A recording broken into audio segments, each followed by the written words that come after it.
আমি আসলে প্রবাসী ভাইদেরকে খুব ভালোবাসি। তাদের সাপোর্ট আমার দরকার। তাদেরকে বলব যে আমাকে এভাবে ভালোবাসা দিয়ে রাখেন। বিয়ে-শাদী এটা পরের বিষয়। দেখেন আমরা মিডিয়াতে কাজ করি। বিভিন্ন সেক্টরে বিভিন্ন জন কাজ করছে।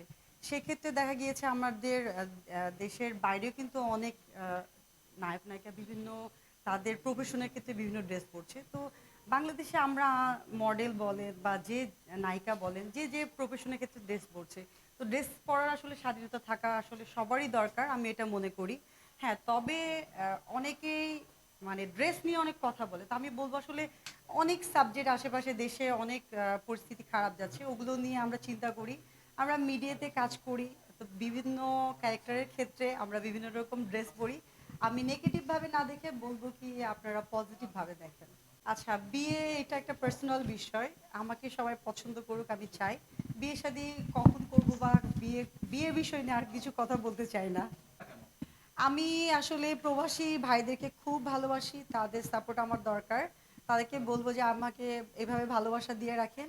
বিয়ে-শাদী এটা পরের বিষয়।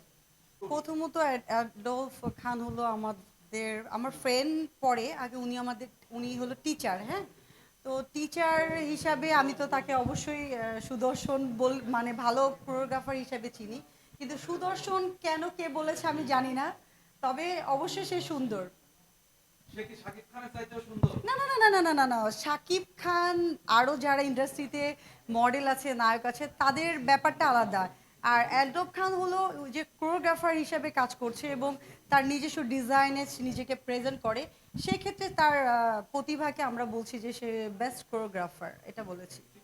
এসে আসলে সে অলরেডি আপনাদেরকে মিডিয়ার সামনে এসে ক্লিয়ার করে দিচ্ছে যে আসলে সে ছেলে এবং সে তার প্রফেশনের ক্ষেত্রে বিভিন্ন রকম মেকআপ-টেকআপ নেয় এগুলো আপনাদেরকে অলমোস্ট বলে দিয়েছে।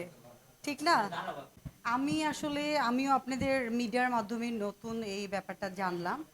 আর আসলে জানার পর আমার বিষয়টা খারাপ লেগেছে। কারণ আমি যতটুকু এডোব খানকে ভাইয়াকে চিনি, আসলে ও এই ধরনের না। মানে আমি দেখি নাই। বাট আমিও যখন নিউজটা শুনলাম আমার কাছে খারাপ লেগেছে।